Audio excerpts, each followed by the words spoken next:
Vamos a comenzar nuestro estudio de hoy en el capítulo 10 de Romanos. Vamos a empezar aquí por mi lado izquierdo. Vamos a leer los versículos del capítulo 10, del 1 hasta el 4, hermana, por favor. Hermanos, ciertamente el anhelo de mi corazón y mi oración a Dios por Israel es para salvación. Porque yo les doy testimonio de que tienen celo de Dios, pero no conforme a ciencia. Porque ignorando la justicia de Dios y procurando establecer la suya propia, no se han sujetado a la justicia de Dios. Porque el fin de la ley es Cristo, para justicia a todo aquel que cree. Nosotros en este pasaje vamos a ver cómo la terminación del pasaje anterior, cuando Pablo nos habla de la justificación que es por la fe, y habla de los judíos que no la alcanzaron, porque no la buscaban por fe, sino que la buscaban por sus propias obras. Entonces dice que tropezaron con la piedra de tropiezo, ¿verdad? Entonces tuvieron esa imposibilidad para llegar. Israel iba tras una ley de justicia y no la alcanzó la justicia por la fe, ¿verdad? Porque iban tras una ley de justicia. Entonces tropezaron con la piedra de tropiezo. Y eso como que a Pablo le afecta mucho, ¿verdad? Entonces el capítulo 10 empieza con ese dolor de Pablo, que Pablo tiene en el corazón. Hermanos, ciertamente el anhelo de mi corazón y mi oración a Dios por Israel es para salvación. O sea, les duele tanto que no puedan entender, que no puedan llegar a aquello que Dios les ofrece, que es para el pueblo de Dios primeramente, ¿verdad? Entonces, el anhelo de mi corazón, pero no nada más es un anhelo, un deseo intenso, sino que es también una oración. Y esto nos enseña que siempre que nosotros tengamos algo muy especial, debemos de acompañarlo con la oración a Dios, ¿verdad? Porque es la manera en que podemos llegar a lograrlo, ¿verdad? Ahora, no nada más desear en nuestro corazón, sino también acompañarlo de oración hacia Dios para que esto pueda llegar a cumplirse. El anhelo de mi corazón es por Israel, es para salvación. Y entonces él va a tratar este asunto de esa salvación que ha sido tan difícil de alcanzar para el pueblo de Israel. Y sigue diciendo, porque yo les doy testimonio de que tienen celo de Dios, pero no conforme a ciencia. Y aquí nadie más especial para hablarnos de este celo de Dios de que Pablo, que tenía un celo tal de Dios que persiguió con saña a los cristianos. Entonces él conoce este tipo de celo de Dios que tienen los judíos. Tienen celo de Dios, o sea, les importa Dios y quieren establecer ese conocimiento que ellos tienen de Dios a todos y que todos lo cumplan. Pero lo explica y dice, no es conforme a ciencia. Buenos días, hermana, bienvenida.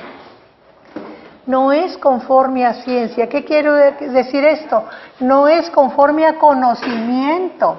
Muchas veces nosotros tenemos realmente un deseo muy intenso de servir a Dios, de proclamar a Dios, pero no estamos suficientemente preparados. Entonces lo hacemos conforme a nuestro sentir y a nuestro saber. Y a veces cometemos errores de enseñanza porque nos falta, como dice Pablo, ciencia, ¿verdad? Y muchas veces gente muy celosa de Dios empieza movimientos conforme entiende a Dios y de ahí se originan muchas herejías, ¿verdad? Y movimientos que no son totalmente bíblicos. ¿Por qué? Porque no se entiende la palabra.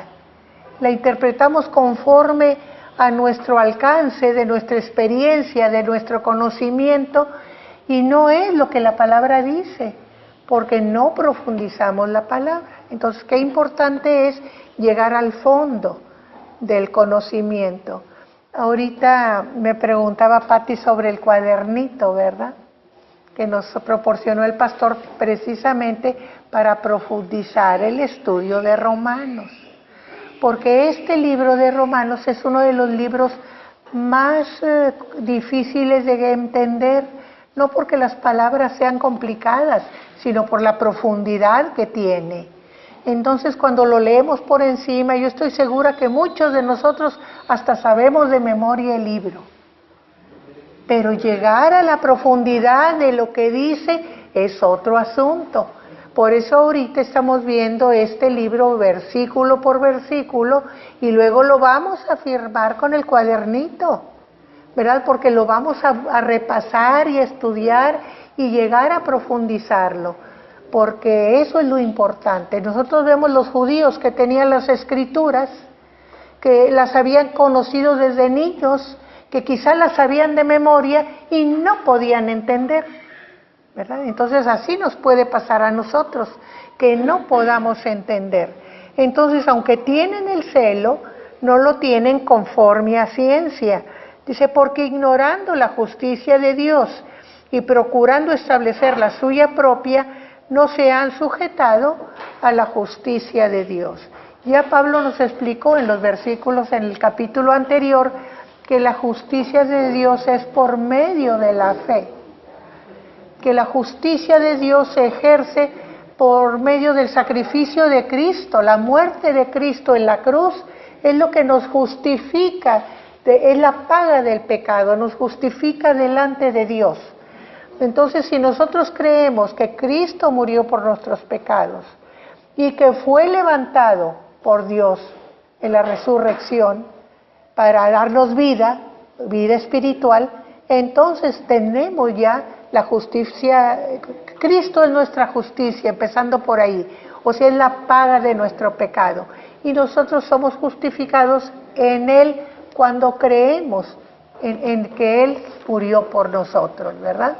Entonces somos, esta justicia, este conocimiento de la justicia de Dios es la que los judíos no aceptaban. Y nosotros lo podemos entender, porque para llegar a la justicia de Dios, ¿qué se necesita? Se necesita arrepentimiento. Estar convencidos que hay pecado en nosotros, que nos arrepentimos del pecado, que necesitamos un mediador, que Cristo es nuestro mediador, que Él es el que pagó por nosotros. Pero ¿qué implica? Que somos pecadores, que quizás somos impíos, que somos gente que está en el sótano, que somos gente sin esperanza. Pero esto, reconocerlo, gente como los fariseos, que cumplían la ley según ellos hasta lo último, ¿verdad? Para los sacerdotes que se sentían santos delante de Dios, ¿verdad? Entonces ellos no lo aceptaban.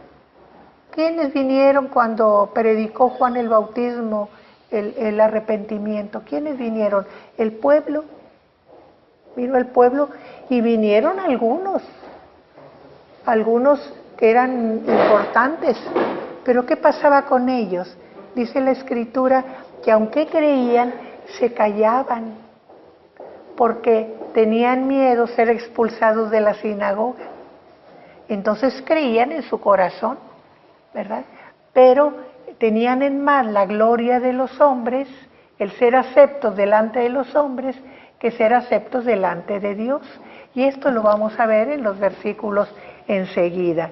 Entonces, ignorando la justicia de Dios, trataban de establecer la justicia propia, que es tratando de cumplir la ley por las obras de la ley. Y fíjense cómo está aquí el asunto. Ellos se sentían muy bien porque se sentían que así, tratando de cumplir la ley, ya no eran pecadores. Esos paganos pecadores son diferentes de nosotros, son como perros, porque así se expresaban de los demás.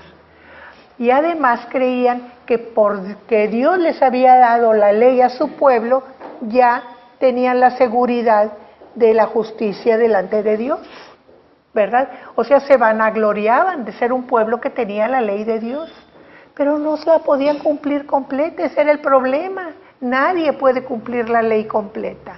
Entonces, la justicia que podía dar el cumplimiento completo de la ley no era posible para nadie, porque no es posible por mucho que te esfuerces. Pero ellos en eso cifraban su justicia propia. Yo trato de cumplir la ley y eso me vale, el tratar de. Eso es la justicia propia. Por eso no pudieron llegar a creer. Tenían que humillarse delante de Dios. Tenían que reconocer que necesitaban de la justicia de Dios. ¿No lo hace David así? Miserable de mí.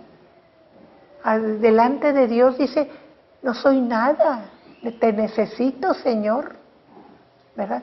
Pero el pueblo en sí, sobre todo los importantes, no lo podían entender. Vamos a seguir con la lectura.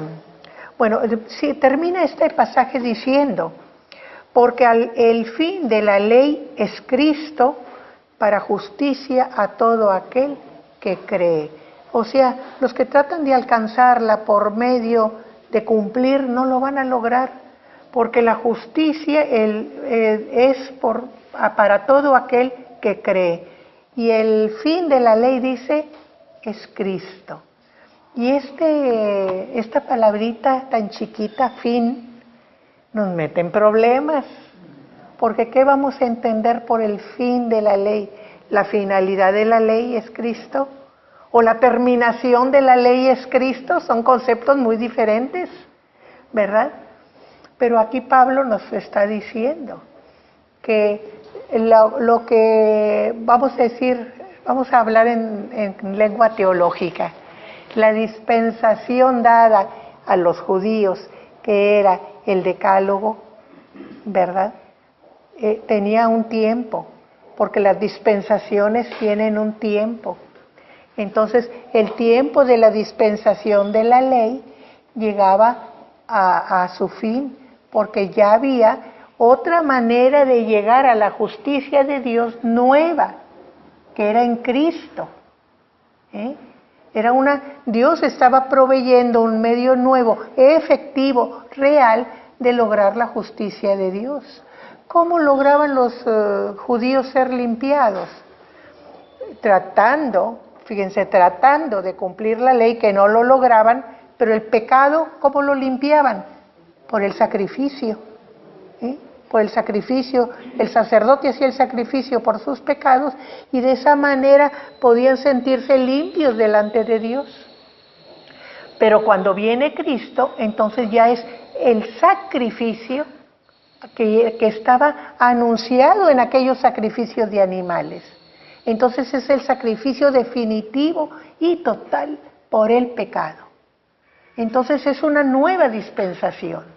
Entonces es la dispensación de la gracia. Acá era la ley y aquí es la gracia. Y a veces no pensamos mucho en ese momento en que Dios da la ley, ¿verdad? El judío se tomó la ley como el medio de ser justificado delante de Dios. Yo cumplo la ley y punto. Y se dan cuenta que ellos se centraron sobre todo en la ley. Pablo nos va a decir en los versículos que siguen que no oyeron a sus profetas, porque Dios no nada más les habló por medio de la ley, fue lo que primero que dio para formar un pueblo, porque salieron como una muchedumbre de Egipto, ¿verdad? Pero Él formó un pueblo, les dio leyes para que se gobernaran, que era el propósito de la ley, los organizó, les dio principios, preceptos, mandatos, para que fueran un pueblo diferente a todos los demás pueblos, ¿verdad? Que tenían multitud de dioses. Ese pueblo que tenía un solo Dios tenía que ser diferente. Entonces, para que fueran un pueblo diferente, se supieran gobernar y seguir una vía a como Dios quería ese pueblo, ¿verdad? Pero cuando les da la ley, ¿recuerdan ustedes que Moisés subió al monte Sinaí y estuvo 40 días allá?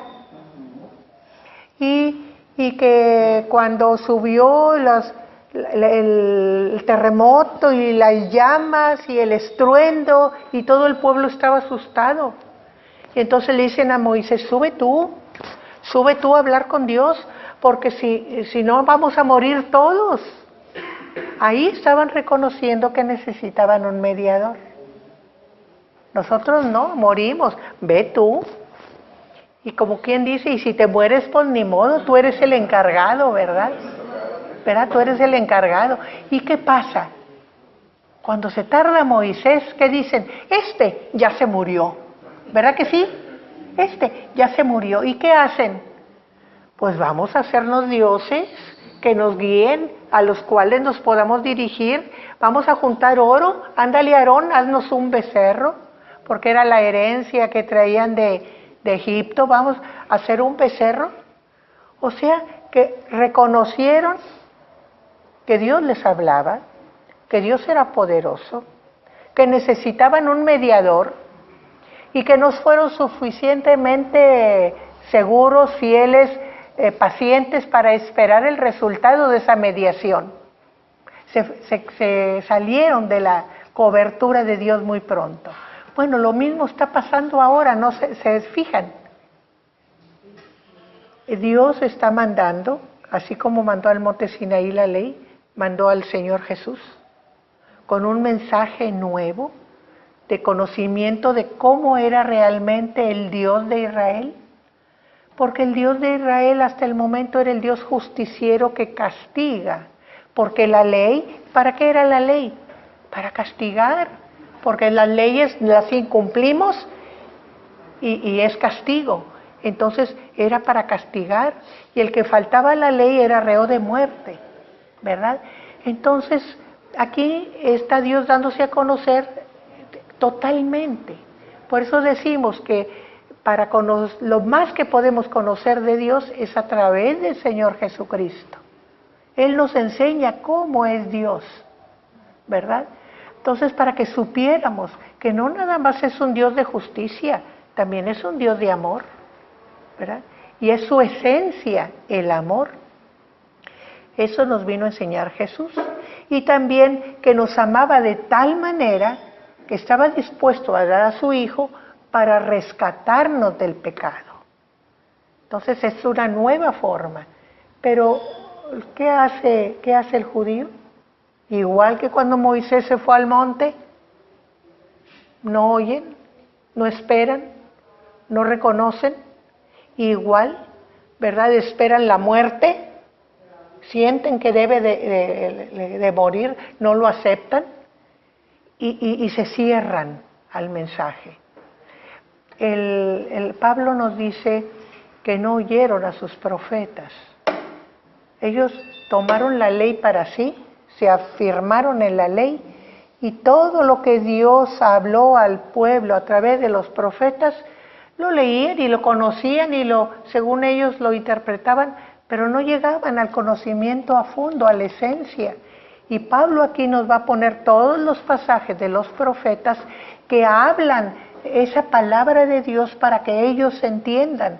Siempre consideraron malos, feos, horribles a los demás pueblos, cuando habían sido advertidos que si no se comportaban como debían, que si no seguían a Dios como debían, Dios los iba a provocar con los demás pueblos, ¿verdad? Entonces todo eso está en estas palabras, ¿verdad? Cuando dice que el fin de la ley es Cristo. La ley estaba mostrando ese Cristo que iba a venir desde los mandamientos, ¿verdad? Para que el pueblo formara un carácter. El propósito de la ley no era justificar, porque la ley no produce ninguna mejoría, ¿verdad? No tiene poder para obligarnos a cumplir, nomás nos dice, vas a hacer esto, pero poder para hacerlo no nos da. ¿verdad? Entonces, por eso no es para sacarnos adelante, es nomás para marcarnos dónde estamos mal, marcar nuestro pecado. Por eso dice que es un mandamiento de muerte, porque la condenación de la ley era muerte, ¿verdad? Era todo lo que podía proveer la ley. ¿Para qué sirve? Para saber cómo andas, y cualquier error que cometas ya eres reo de muerte. Aunque todo sigas tratando de cumplir la ley bien, ya cometiste error, ya cometiste pecado, ya eres reo de muerte, ¿verdad? Entonces, el fin de la ley es Cristo. O sea, todo esto que la ley estaba marcando era para llevarnos a Cristo, para que entendiéramos que cuando llegara Cristo era la solución a los problemas de la ley. La ley era de muerte, pero Cristo es vida. Esa es la cuestión. De todas maneras, se cumple la justicia de Dios cuando dice que el pecado necesita de la sangre para ser redimido. Ahí está la sangre de Cristo para redimirnos del pecado. Y la muerte del infractor, Cristo murió en lugar de nosotros. Entonces todo se cumple lo de la ley, ¿verdad? Y entonces empieza la nueva dispensación cuando Cristo resucita. El cristianismo empieza con la resurrección de Cristo. Cuando Cristo resucita, entonces es cuando empieza el cristianismo, ¿verdad? Porque ya es la respuesta de Dios a todo lo que Dios ha preparado para nuestra salvación. Entonces, por eso el fin de la ley es Cristo para justicia a todo aquel que cree. O sea, esta justicia que es Cristo va a ser aplicado por la fe. Por eso a todo aquel que cree. El que cree está ejerciendo la fe. Seguimos con el versículo 5. Porque de la justicia que es por la ley, Moisés escribe así: el hombre que haga estas cosas vivirá por ellas. Pero la justicia que es por la fe dice así: no digas en tu corazón, ¿quién subirá al cielo? Esto es, para traer abajo a Cristo. ¿O quién descenderá al abismo? Esto es, para hacer subir a Cristo de entre los muertos. Mas ¿qué dice? Cerca de ti está la palabra, en tu boca y en tu corazón. Esta es la palabra de fe que predicamos, que si confesares con tu boca que Jesús es el Señor y creyeres en tu corazón que Dios le levantó de los muertos, serás salvo. Miren, Pablo está usando un pasaje de Deuteronomio aquí al principio, ¿verdad? El Deuteronomio 30, para explicarnos aquí estas cosas. Dice, porque de la justicia que es por la ley de Moisés, ley de Moisés escribe así: el hombre que haga estas cosas vivirá por ellas. Eso es lo que dice Deuteronomio, ¿verdad? Pero el mismo Moisés pone en cuestionamiento al pueblo. Tú dirás, aquí lo cambia un poquito el texto para aplicarlo a la nueva generación, ¿verdad? Pero dice, la justicia que es por la fe dice así, y luego no nos dice lo que dice la justicia por la fe, nos pone los ejemplos que Moisés le puso al pueblo para cuestionarlo. No digas, fíjense, ¿qué dice? No digas, primero, no digas en tu corazón quién subirá al cielo. Esto es para traer abajo a Cristo. Aquí está aplicándolo a Cristo. Pero Moisés igual les preguntó, ¿quién subirá al cielo? Porque recuerden que Dios bajó del cielo al monte Sinaí para traerles la ley y cómo debían de portarse y todo lo que Él deseaba. Entonces, ¿quién subirá al cielo a traernos las noticias para que las obedezcamos? ¿Verdad? Pero se fijan, ¿quién subirá ya es hacer? Ya son obras. Y dice Pablo, no digas así. O, ¿quién descenderá al abismo? Moisés dice, ¿quién bajará al mar, al fondo del mar? Aquí habla Pablo del abismo. ¿Quién descenderá al abismo? Esto es para hacer subir a Cristo de entre los muertos. O sea, ¿qué voy a hacer? ¿A quién va a ir allá para traerme la palabra y que yo la pueda oír y la pueda obedecer? O sea, los pretextos que pone el pueblo siempre para no seguir la palabra. Pero se fijan que siempre por obras. ¿Quién hará? ¿Quién subirá? ¿Quién bajará? Son obras. Y entonces sigue diciendo Pablo, ¿pero qué dice? O sea, no digas esto. ¿Qué dice? Cerca de ti está la palabra, en tu boca y en tu corazón. Esta es la palabra de fe que predicamos. Lo mismo les dijo Moisés. Cerca de tu boca y cerca de tu corazón está la palabra. Y luego sigue diciendo que si confesares con tu boca que Jesús es el Señor y creyeres en tu corazón que Dios le levantó de los muertos, serás salvo. Aquí confesar, fíjense que primero está el confesares con tu boca. O sea, que tú digas, Señor. Dice que no podemos decirle a Jesús Señor si no es por el Espíritu Santo, dice Jesús. Entonces, el confesar a Jesús como nuestro Señor es una prueba de lo que hay dentro de nosotros. Cuando reconocemos a Jesús como nuestra autoridad, como nuestro Señor, como el Hijo de Dios. Y sigue diciendo, y creyeres en tu corazón que Dios le levantó de los muertos, serás salvo. Porque recuerden que creer en que Cristo murió para salvarme los pecados es lo que nos justifica delante de Dios. La justificación de Dios se lleva a cabo, es algo que nosotros no vemos, que nosotros no nos damos cuenta, pero que es efectivo. Cuando nosotros creemos en Jesús, Dios nos justifica. Estamos limpios de la culpa del pecado, pero no podemos llegar ahí como los importantes que no querían dejar de ir a la sinagoga y que los sacaran de la sinagoga. Por eso tenemos también que confesar delante de los hombres que lo que creemos, que Jesús es el Señor, ¿verdad? Por eso estos dos elementos, uno es para tener el favor de Dios, la justificación de Dios, y el otro es para completar la obra, ¿verdad? De que nosotros lo reconocemos no nada más interiormente, sino somos testigos de lo que Cristo ha hecho en nosotros. Por eso con el corazón se cree para justicia, pero con la boca se confiesa para salvación, ¿verdad? Y aquí nosotros estamos viendo algo interesante,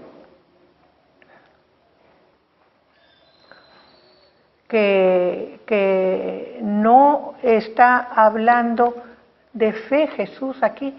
Con la boca se confiesa para salvación. No dice por la fe somos salvos. ¿Se fijan en eso? Sino habla de confesar con la boca para salvación.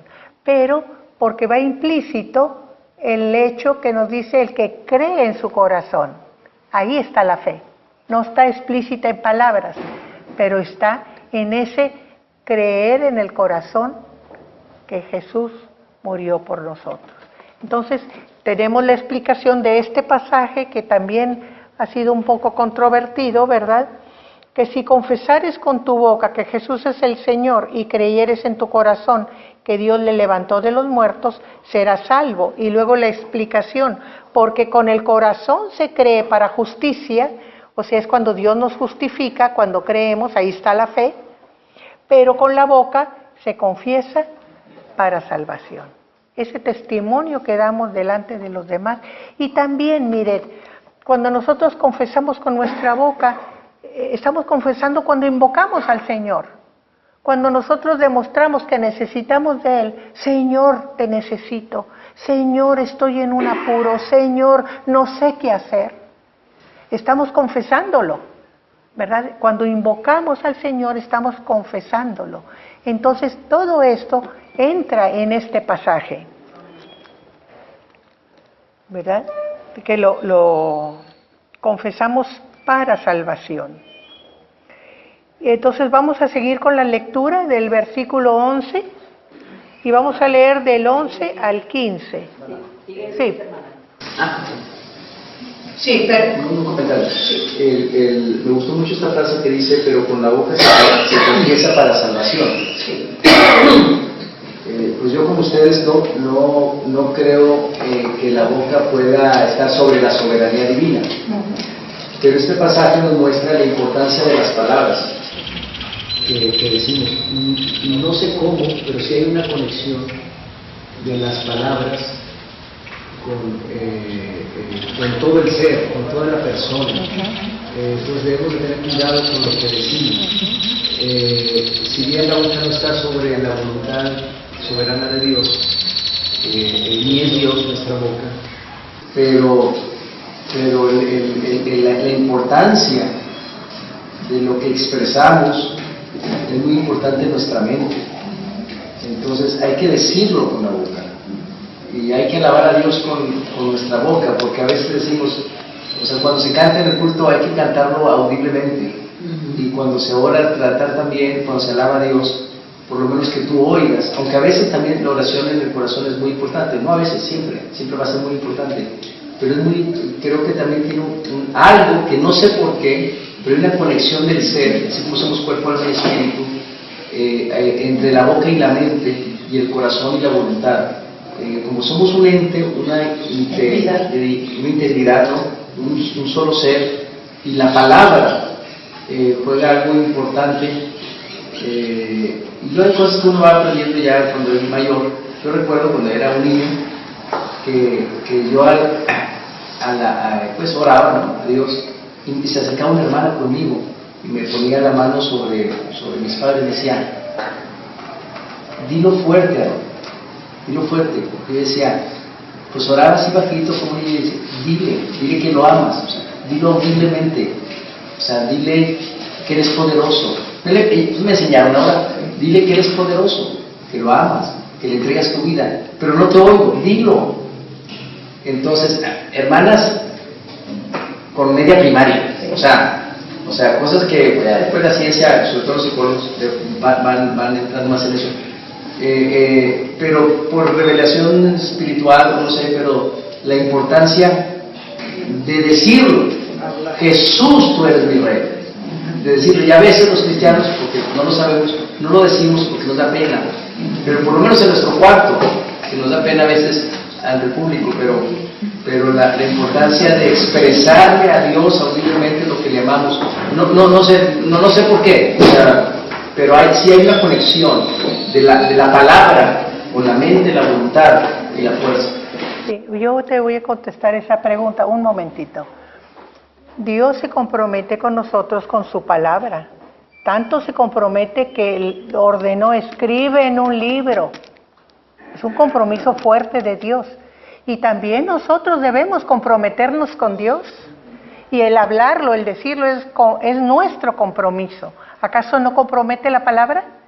Sí, pero tú dijiste, ¿verdad? O sea, es nuestro compromiso. Por eso es importante la palabra. El que declara en palabra está comprometiéndose con Dios y con sus semejantes a cumplir aquello. Esa es la importancia de la palabra. Muy bien, Eli. Gracias. Quisiera amarrar lo que estás diciendo tú de acuerdo a los estudiosos de las ciencias, de la mente y de las emociones y todo eso. Y es verdad, los estudiosos de las ciencias dicen que la palabra hablada tiene un poder neurológico y también espiritual. Entonces, es muy importante que los cristianos aprendamos o practiquemos a decir audiblemente y fuerte las promesas de Dios, porque tienen poder neurológico, emocional y espiritual también. O sea, todo cambia si aprendemos a a hablar audiblemente las promesas, vamos a experimentar en nuestro propio cuerpo y ser, en todo lo que es el ser, un cambio automático. Y ahorita, este solo me recuerda aquellas palabras de Moisés que dice, bueno, de Dios, de Moisés que dice, y estas palabras las repetirás a tus hijos. Y las dirás andando en el camino. O sea, las dirás, las practicarás, expresarás. A veces los que nos gusta pensar, pues no las decimos, o sea, las pensamos, pero no las decimos. Pero es importante, creo yo, decirlas. El pensamiento tiene poder porque aquí dice que Jesucristo conoce los pensamientos del hombre, pero el poder de la palabra, dicen los expertos o estudiosos de las ciencias, que tiene poder no solo en nuestro ser, sino en todo el universo. Si yo estoy diciendo, ay Señor, bendice a Aarón, a su familia, tiene mucho poder la palabra audible, hablada fuerte. Desde luego sí llevar esto a una doctrina, que yo sé los riesgos de esto, y que algunos han caído sin llegar esto a una doctrina donde la palabra vaya a estar sobre la voluntad de Dios. Debemos también orar diciendo que se haga tu voluntad, como lo haga nuestro Señor Jesús. Sí, que se haga tu voluntad. Nunca nuestra palabra va a tener más poder que la voluntad divina, ¿verdad? Porque no somos dioses. Entonces, ese es el riesgo de esto, que hay que tener cuidado. Yo nada más quiero hacer hincapié en que cuando me refiero yo, ¿verdad? En este momento, hablar la palabra audible, yo me refiero a lo que aquí está escrito, a las promesas que tienen poder. A eso me refiero, específica y concretamente. Pablo, de hecho, aquí se está refiriendo a que cuando nosotros confesamos con nuestra boca, nos estamos comprometiendo. No está diciendo que Dios no se dé cuenta o que Dios no oiga si no lo decimos fuerte, porque eso es otro asunto. ¿Recuerdan a Ana? Que Ana le pedía un hijo y estaba muy triste porque no tenía hijo. Y va a ir al templo, aquel templo primitivo de Silo, junto con donde estaba el profeta Elí. No es el profeta, es el sacerdote Elí. Y entonces ahí está ella pidiendo callada, con murmullos. Y el sacerdote la malinterpreta, estás ebria, mujer, vete a digerir tu vino. Y ella le dice, no, Señor, no estoy ebria, es de la angustia de mi corazón que no puede salir pidiéndole a Dios. Y entonces cuando le dice lo que pasa, el sacerdote le dice, mujer, vete en paz. O sea, Dios oye, aunque el hombre no oiga, ¿verdad? Porque Él ve, escucha lo que está en nuestro corazón, ¿verdad? Entonces, aquí nosotros vemos que es un asunto diferente de confesar con la boca a que Dios nos oiga. Confesar con la boca es el compromiso que nosotros tenemos de que otros sepan que Jesús es nuestro Señor, ¿verdad? Entonces, sí, pastor. Sí, dos cosas en cuanto a lo que estamos hablando de la palabra hablada.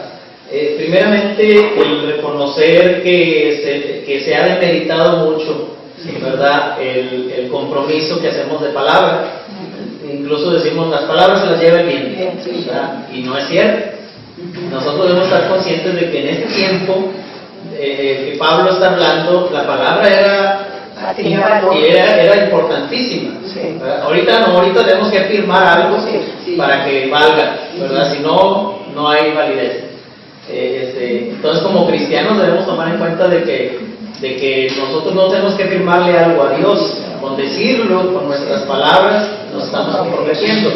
Pero también otra cosa, no es simplemente decirlo, sino estar conscientes de lo que estamos diciendo, ¿verdad? Porque muchas veces, como lo he dicho en ocasiones, a veces cantamos, entonamos alguna alabanza y no estamos conscientes de lo que estamos cantando, y eso son solamente palabras. No hay un compromiso, no hay una entrega, no hay una gratitud realmente a Dios, porque no estamos conscientes de lo que estamos diciendo.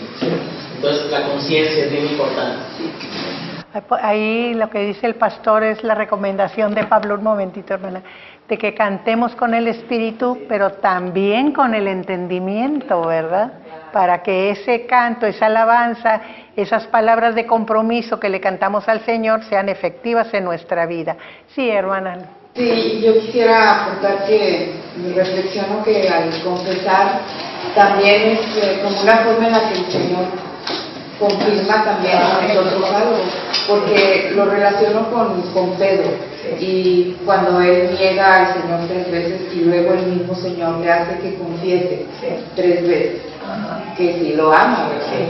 Entonces es como afirmarnos, sí, afirmarnos en Él, sí. Porque sí, a veces, como dice el mismo Jesús, aunque el espíritu es fuerte, la carne es débil. Entonces, para salir adelante de nuestra carne, como en el caso de Pedro, pues el Señor hace que nos afirmemos, ¿verdad? Y es una forma, hacernos confesar lo que realmente está en nuestro corazón y que la carne a veces inhibe el temor, o sea, la carne se expresa en temor, ¿verdad? Sí. Ahora, no está de más afirmar lo que dijo el hermano ya, ¿verdad? De que tengamos mucho cuidado de que, porque si anda por ahí una doctrina de que confiésalo, ¿verdad? Y lo vas a obtener, como si nuestras palabras tuvieran ese poder creativo, ¿verdad? Y no es así, el hermano lo dijo muy bien, la voluntad de Dios es sobre todo. Entonces yo puedo confesar algo, ¿verdad? Aún algo que está en la palabra, ¿verdad? Por ejemplo, una sanidad, yo confieso que soy sano, pero si el Señor no me quiere sanar, no me va a sanar. Y en la Biblia vemos ejemplos de personajes que estaban enfermos y no sanaban. Por ejemplo, Pablo le recomienda a Timoteo que tome un poco de vino por causa de sus malestares estomacales, ¿verdad? Que en otra ocasión podríamos hablar de por qué le recomienda el vino. Pero nos da a entender que Timoteo tenía problemas estomacales de salud, ¿verdad? Y no era sanado. A pesar de que estoy seguro, conociendo a Pablo, aunque no lo diga, ¿verdad? Que Pablo había orado por él. Entonces, la voluntad de Dios está sobre nuestras palabras. No tengamos la idea de que lo que yo confieso, eso va a suceder. Muy bien. Entonces seguimos adelante, dice. Pues la Escritura dice: todo aquel que en Él creyere no será avergonzado. Porque no hay diferencia entre judío y griego, pues el mismo que es Señor de todos es rico para con todos los que le invocan. Porque todo aquel que invocare el nombre del Señor será salvo. ¿Cómo pues invocarán a aquel en el cual no han creído? ¿Y cómo creerán en aquel de quien no han oído? ¿Y cómo oirán sin haber quien les predique? ¿Y cómo predicarán si no fueren enviados? Como está escrito: cuán hermosos son los pies de los que anuncian la paz, de los que anuncian buenas nuevas. Entonces nos dice, Pablo nos vuelve a poner la Escritura como base de lo que él está diciendo, ¿verdad? Todo aquel que en él creyere no será avergonzado. Y está hablándonos por medio del profeta Isaías. Pablo está demostrando que todo lo que él enseña, todo lo que él dice, ya estaba dicho por los profetas.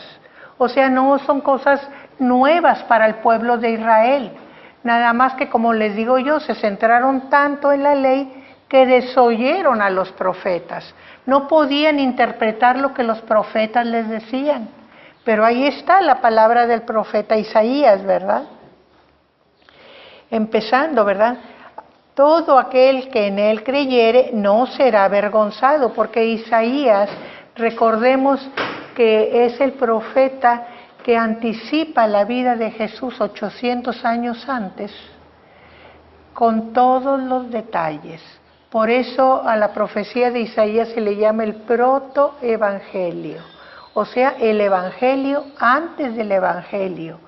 Y define tan exactos los detalles que parece que lo está viviendo, ¿verdad?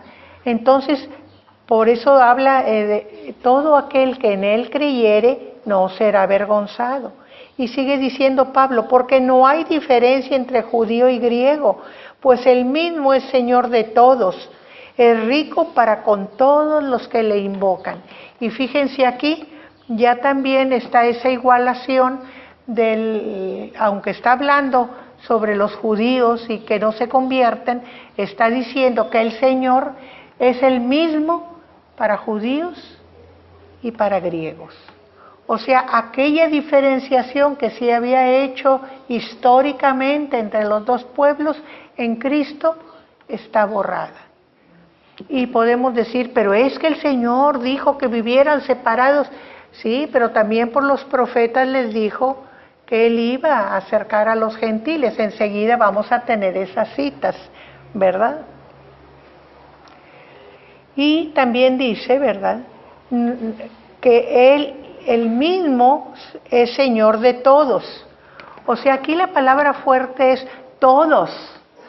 ¿Se fijan? Todos, está diciendo, en una parte, en otra, todos. Y además, no solamente Señor de todos, sino que es rico para con ¿quién? Para con todos. Es rico no nada más para el pueblo judío, es rico para con todos los que le invocan. Y aquí volvemos a ese concepto de confesar al Señor con nuestra boca. El que invoca está hablándole al Señor. Señor, te necesito. Señor, ven en mi ayuda. Señor, ten misericordia. Eso es invocar al Señor, ¿verdad?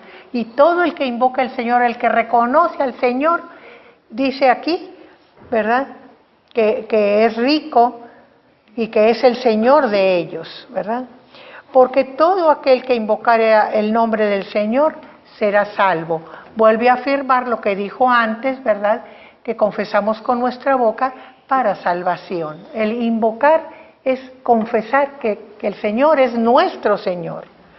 Y luego nos viene relatando, empieza por el final del hecho y hasta llegar al principio, ¿verdad? Y yo lo voy a hacer a la manera inversa. Se necesita que alguien nos hable del Señor para conocer al Señor. O sea, necesita haber alguien que predique, alguien que el Señor mande. No vamos por gusto, el Señor nos urge. Así como Ananías, el Señor le dijo, ve y pon tu mano sobre Pablo. No, Señor, no voy, es malo. Pero no es por nuestra voluntad ni porque queremos, es porque Él nos llama a hacerlo, ¿verdad? Se necesita que alguien vaya y predique, se necesita que alguien llame al predicador para que vaya y lo haga. Se necesita que la palabra sea expresada, se necesita oír la palabra para poderla conocer y entender. Y cuando ya la oímos, entonces la creemos, ¿verdad? Ese es el mecanismo, dicho por Pablo, llevándonos del final hacia el origen, ¿verdad? Dice, porque, ¿cómo invocarán a aquel en el cual no han creído, verdad? Porque si nadie les ha hablado, pues, ¿cómo creen? ¿Y cómo creerán de quien no han oído? O sea, ¿cómo vamos a creer en alguien del que no conocemos nada? ¿Y cómo irán sin haber quien les predique? O sea, tiene que haber alguien que nos hable del Señor para poder oír. ¿Y cómo predicarán si no fueren enviados? Y cae otra vez en los profetas, como está escrito, cuán hermosos son los pies de los que anuncian la paz, de los que anuncian las buenas nuevas. ¿Y cuáles son las buenas nuevas? El mensaje de Jesucristo, el Evangelio, ¿verdad? Y fíjense que es texto de Isaías. ¿Cuánto tiempo dijimos antes de Cristo? 800 años antes, es del siglo VIII antes de Cristo, Isaías. Muy bien, seguimos con la lectura, versículo 16. Y leemos. Mas no todos obedecieron al Evangelio, pues Isaías dice, Señor, ¿quién ha creído a nuestro anuncio? Así que la fe es por el oír, y el oír por la palabra de Dios. Pero digo, ¿No han oído? Antes bien, por toda la tierra han salido la voz de ellos, y hasta los fines de la tierra sus palabras. Dice el versículo 16, mas no todos obedecieron al Evangelio, pues Isaías dice, Señor, ¿quién ha creído a nuestro anuncio? Les digo que Isaías era como si estuviera viendo lo que está pasando en el tiempo de Cristo, como si lo estuviera viviendo. Entonces ve cómo Jesús habla de las cosas de Dios, de lo que debemos hacer, cómo debemos de portarnos, cuáles son las cosas importantes, ¿verdad? O sea, la predicación del Evangelio. Y fíjense aquí, y voy a hacerlo notar para que ustedes también lo afirmen. El Evangelio en sentido general es la vida, obras y milagros de Jesucristo. Eso en general es el Evangelio. Pero se fijan que el Evangelio de Pablo no es ese. Ese es el de los evangelistas, de Mateo, Marcos, Lucas y Juan. ¿Cuál es el Evangelio de Pablo? Al principio de que íbamos a empezar Romanos les dije, es el Evangelio de la cruz. ¿Qué efectos hace la muerte de Cristo? Y aquí vamos profundamente, por eso les digo que el libro de Romanos es muy profundo. Pablo nos explica paso a paso lo que la muerte de Jesús en la cruz produce. Por eso el Evangelio de Pablo es el Evangelio de la cruz. Hay esa diferencia. Nos lleva adentro de todo lo que Jesús vino a hacer y el propósito de venir y morir en medio de nosotros y ser resucitado después. Todo el libro, hasta el capítulo 11, vamos a estar viendo ese Evangelio de la cruz, la profundidad de la obra de Cristo, que no es expresada así, sino ligeramente en el relato de los Evangelios, ¿verdad? Que se centra más en la vida de Jesús, sus enseñanzas, sus predicaciones, sus sanidades y su muerte en la cruz.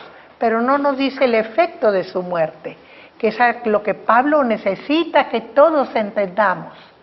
Eso que no se ve y que Dios le reveló a él expresamente, ¿verdad? No todos obedecieron al Evangelio, porque dice Isaías, ¿quién oyó nuestro anuncio? O sea, tantos que se ha predicado, que se ha dicho, Jesús mismo, cómo lo enseñó, y ahora los apóstoles, cómo lo enseñan y lo predican, pero ¿quién oye? De todos los que tienen oportunidad, salud. Unos cuantos son los que ponen atención y los que entra a su corazón el Evangelio. ¿Quién ha creído en nuestro anuncio? Así que la fe es por el oír, y el oír por la palabra de Dios. Dios puso por medio del Espíritu Santo su palabra, nos las dio a través de Moisés, de los profetas y de Cristo. Él nos dio su palabra. El Señor Jesús con su voz nos hizo sensibles cada vez que leemos en los Evangelios y que en ciertas Biblias está con letras rojas la voz de Jesús, la palabra de Jesús, ¿verdad? Y todos aquellos mensajeros que llevaron la palabra para que llegara a nuestros oídos. Ahí tenemos el compromiso de Dios en su palabra, el compromiso de Cristo hablando su palabra, pero falta el compromiso de nosotros de oír. Por eso Jesús dice siempre que predica, el que tenga oídos para oír, oiga. A veces no sabemos por qué dice esas palabras. ¿Por qué? Porque aunque están ahí las palabras, las enseñanzas, la verdad de Dios, no las oímos. Quizá escuchamos y nos vamos, pero hay que oír la palabra. Por eso dice que la fe es por el oír y el oír la palabra de Dios. Entonces aquí está el meollo del asunto, ¿verdad? Necesitamos poner nuestra parte para completar todo ese trabajo que Dios preparó, que Dios hizo y que Dios completó por medio de Cristo en nuestro favor, y lo único que necesitamos es oír, porque si no oímos, ¿cómo va a venir la fe a nosotros? ¿Verdad? Qué importante es esta expresión. Pero digo, ¿no han oído? Antes bien, por toda la tierra ha salido la voz de ellos y hasta los fines de la tierra sus palabras. Y aquí se refiere no nada más a las palabras del Nuevo Testamento, sino a todas las palabras que Dios ha dado a su pueblo y que el pueblo judío llevó a todos los confines de la tierra. Jesús dice que un judío se mata por ir y hacer un converso, ¿verdad? Un converso que no tenía privilegios, nada más obligaciones, y que lo dice y lo hacen 2 veces más hijos del diablo que ellos. ¿Por qué? Porque no le dan la esencia de la enseñanza de Dios, nada más la corteza, nada más lo exterior, nada más el compromiso de hacer, el de cumplir. Por eso es 2 veces más hijo del diablo que un judío, ¿verdad? ¿Por qué? Porque tienes la confianza en lo que haces, pero no hay fe, no hay búsqueda de Dios. ¿Qué dice la palabra? ¿Qué dijeron los profetas? No hay justo ni aún uno, ¿verdad? Entonces, en lugar de enseñar, necesitamos de Dios, necesitamos de la misericordia de Dios. No es eso lo que se enseña, ¿verdad? Entonces aquí salió por todos lados la palabra de Dios, la voz de ellos, de los profetas, y hasta los fines de la tierra sus palabras. Esto lo dice también, está en un salmo. Y también digo, ¿no ha conocido esto Israel? ¿Acaso no lo sabía Israel esto? Primeramente Moisés dice, y aquí está creo que ahí nos quedamos, ¿verdad? Todavía no leemos eso. Vamos a empezar ahí, nos quedamos hasta Moisés dice, y vamos a ver qué dice Moisés, ¿verdad? Para adelantarle al pueblo lo que debía saber y que no quería entender. ¿Quién sigue de leer? A partir ahí del versículo 19, vamos a tomar el 19 completo hasta el final del... También digo, ¿no ha conocido esto Israel? Primeramente Moisés dice, yo os provocaré a celo con un pueblo que no es pueblo. Con pueblo insensato os provocaré a ira. E Isaías dice resueltamente, fui hallado de los que no me buscaban. Me manifesté a los que no preguntaban por mí. Pero acerca de Israel dice, todo el día extendí mis manos a un pueblo rebelde y contradictor. Aquí nosotros tenemos la misma palabra de la Escritura. Los judíos respetaban mucho la Escritura, por eso se les tiene que hablar con las palabras de la Escritura, ¿verdad? Entonces Pablo les está hablando a los judíos con las propias palabras que ellos respetan y que ellos conocen, ¿verdad?